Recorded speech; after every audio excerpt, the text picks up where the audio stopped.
Leviticus 26 outlines blessings for obedience and consequences for disobedience to God's commands. The chapter emphasizes the importance of following God's statutes and warns of the potential for hardship, exile, and suffering if His laws are disregarded. It also underscores the promise of restoration and God's faithfulness even in discipline, obedience, and blessings.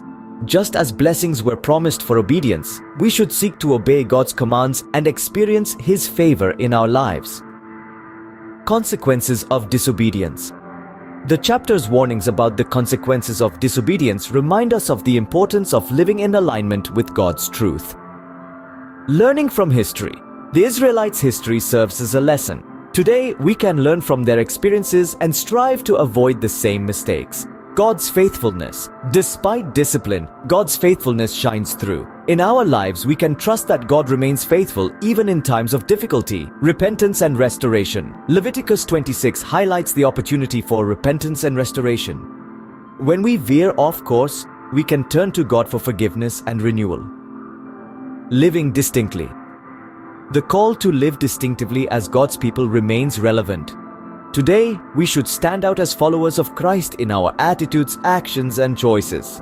Trusting God's promises. The chapter points to God's promises. In our lives, we can trust in His promises and live with hope. Cultivating a relationship.